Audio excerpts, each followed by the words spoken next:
Democratic Congressman Chris Van Hollen is the ranking member of the Budget Committee, back with us on America's Newsroom. How you doing, sir? Good, Bill. Good to be with you. Good morning to you. Tom Coburn's coming out with guns blazing. $9 trillion to save America, shrink government by 20%. He says it's rough, but it's necessary. You agree? Well, Bill, we absolutely have to come up with a plan to reduce the deficit. We need to do it a balanced way. I give Senator Coburn credit for putting a plan on the table. His plan recognizes that spending through tax breaks is just like spending through other parts of the government, and he would allow for cutting these special interest tax breaks for the purpose of deficit reduction.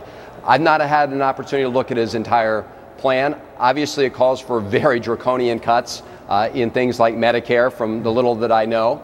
But what he does do is provide a combination of cuts and elimination of these tax loopholes for the purpose of deficit reduction. Just the fact that he comes up with an idea for $9 trillion, it gives you a sense of the enormity of the issue.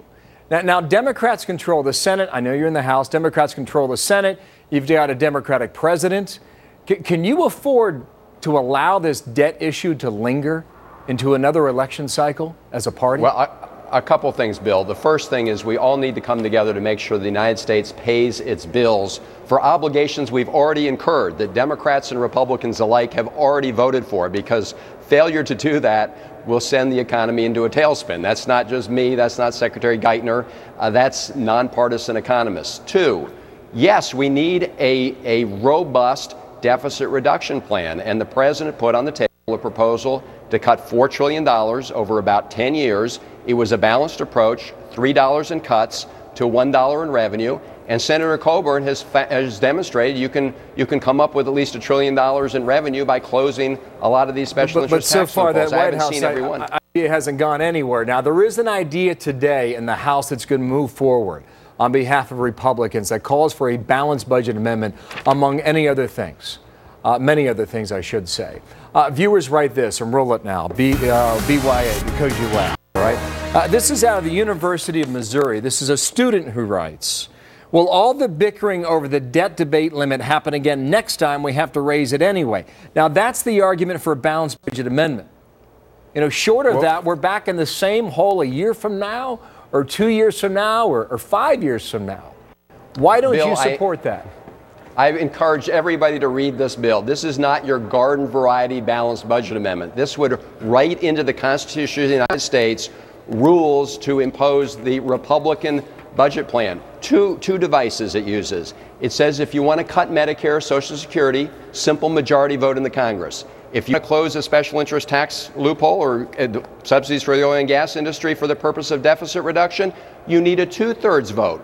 Second, they artificially cap expenditures at a level that the United States has exceeded every year since 1966. Because they believe the spending is out of control. Now, here's what I don't understand in the argument you're making. They're going to allow Washington to spend $2.5 trillion more over the coming 2 years.